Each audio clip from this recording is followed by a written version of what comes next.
Okay, welcome back, folks. We continue on in this unit.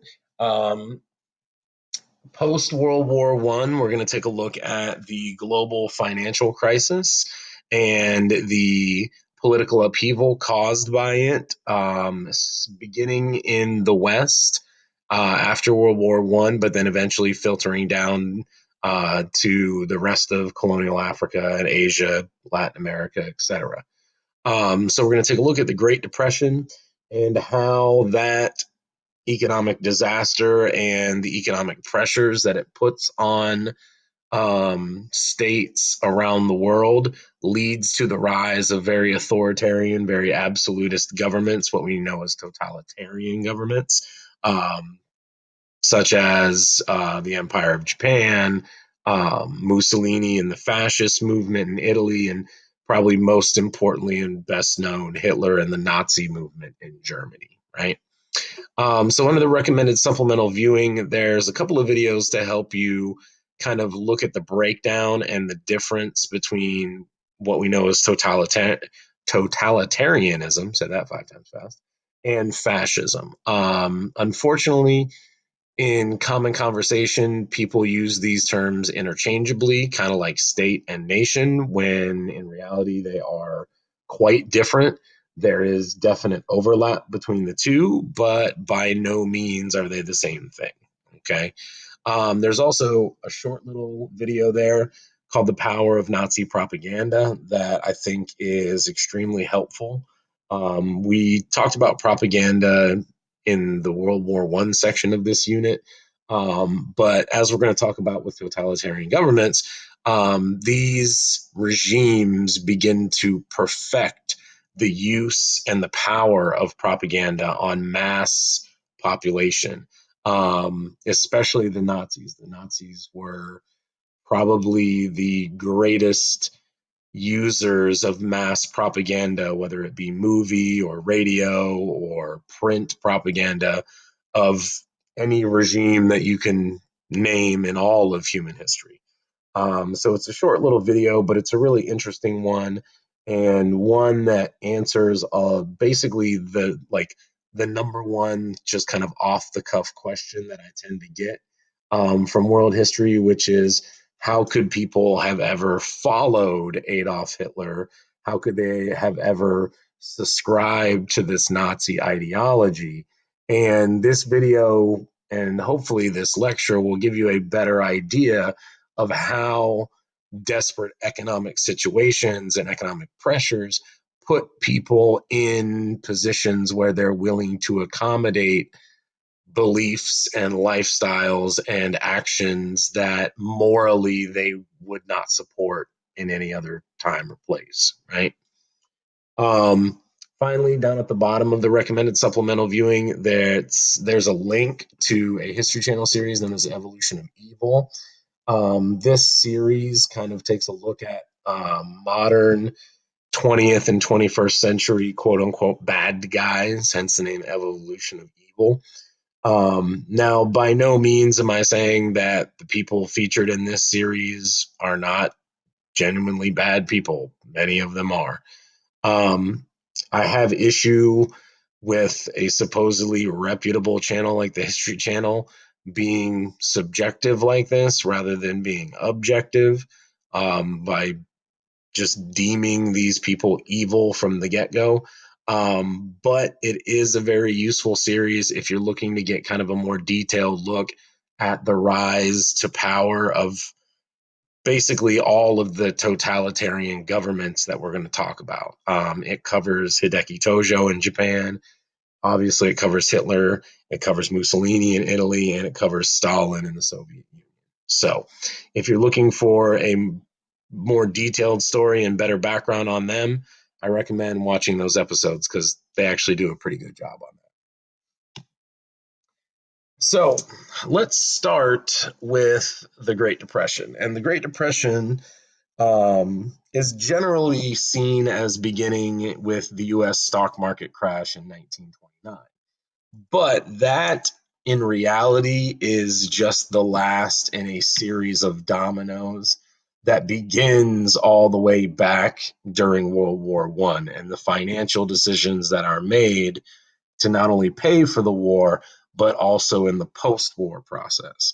So we're going to start there and end at the stock market crash, and then we'll talk about some of the larger, more important effects of that.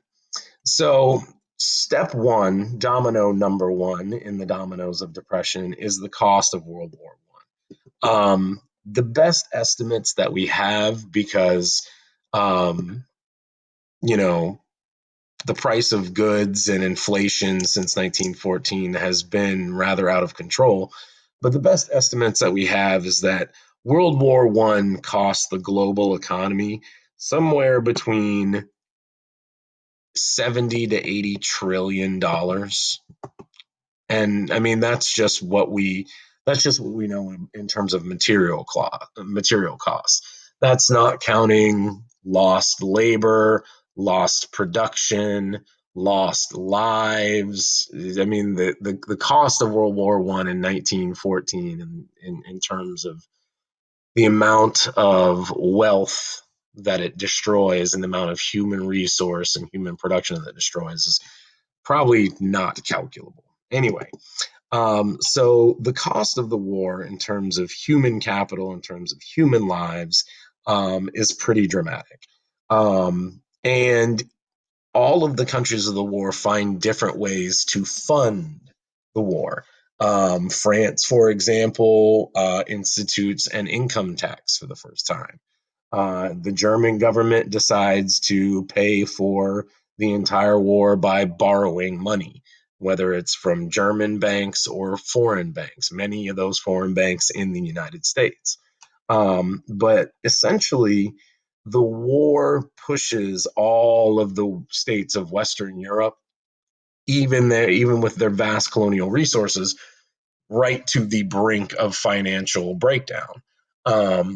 Now, once the war ends, the victors, the Allied powers, are seeking compensation for the incredible cost of war. And most of that demand for compensation falls on Germany, who pretty much sole blame for the war is placed on them. So, one of the numerous parts of the Versailles Peace Treaty that places the blame solely on Germany are massive war reparations. Both Britain and France demand war reparations somewhere in the range of about $300 billion in modern day money. However, the issue here is that the German economy and the German financial system was based on borrowed money. And the German government had planned on paying back that money with the valuable resources and land and colonial possessions that it acquired by winning the war. And when it didn't win the war, there was nothing left within Germany with which to pay these war reparations. So the Democratic Republic, which replaces the German Empire, which is known as the Weimar Republic, essentially is saddled with a completely unpayable debt. And both Britain and France are willing to, and on multiple occasions, threaten reinvasion and war if Germany does not meet their demands for paying their war debt on a timely basis. So, this leads to the second domino. Because of the growing financial crisis in Western Europe, all of the sides of World War One, including Germany, Great Britain, France, Italy, etc., all become heavily dependent on borrowed money from the United States and cheap consumer products from American markets and American producers. Now, as we talked about in the last unit, America comes out of World War One shining. None of the war is fought in the Western Hemisphere. For the first 3.5 years of the war, before the United States actually declares war on Germany, They serve as the manufacturing base for all of World War I for the most part. So American manufacturing and American businesses are functioning at breakneck speed. They are producing at absolute max efficiency. And when the war finally comes to an end and those wartime goods are no longer needed, American businesses simply retool, they restructure their factories and their workforce, and they begin to crank out consumer goods rather than war goods and war supplies. However, they are still functioning at absolute peak production. The workforce is at its greatest number ever. There's more jobs and more money floating around in the United States than at any point in American history, right?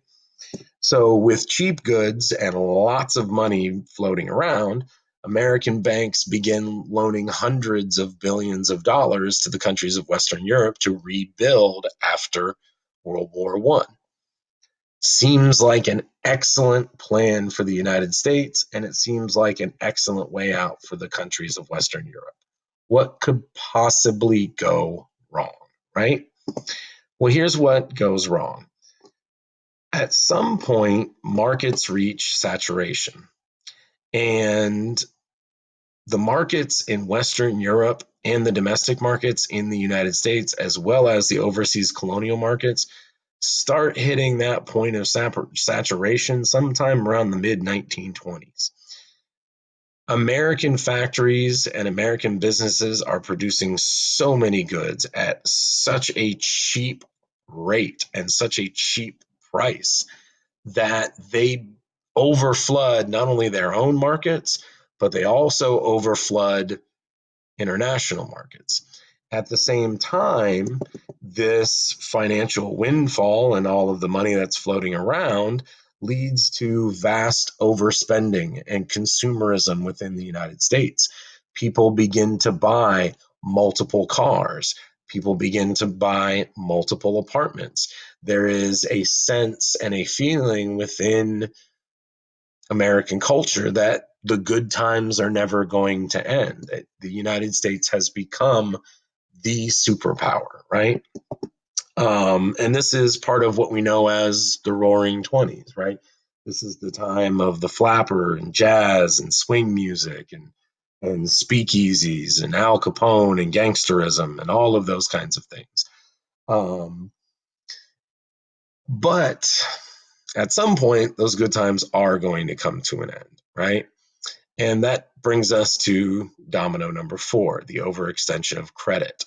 Um, Eventually, all of that borrowed money, all of that money that's being loaned overseas to Western European governments and Western European banks starts to not get paid back, especially the money that's loaned to Germany itself. The German economy is in such shambles at this point that not only can they not make the payments on war reparations, but they can't make their interest payments on even the loans of the money that they're borrowing to pay the reparation payments, right? Simultaneously, in the United States, people are overextending their own credit, their own personal and their own business credit at the same time, in order to continue to increase production, in order to continue to expand businesses. People are borrowing more money and more money from banks to continue to open new restaurants, new shops, new factories, et cetera, et cetera. And eventually, what happens in the mid 1920s when domestic markets start to reach the saturation point and the American public and the international markets can no longer absorb any more of these consumer goods, is businesses start losing money. And when businesses start losing money, they have to begin cutting costs somewhere. And that causes a sudden slash in the labor market. And as people begin to lose their jobs, many of them are forced to live on credit because they have large bills and multiple cars, and some of them have multiple houses hanging over their heads. So they're forced to borrow more and more money from banks just to simply make monthly bills, which further throws them deeper and deeper into debt.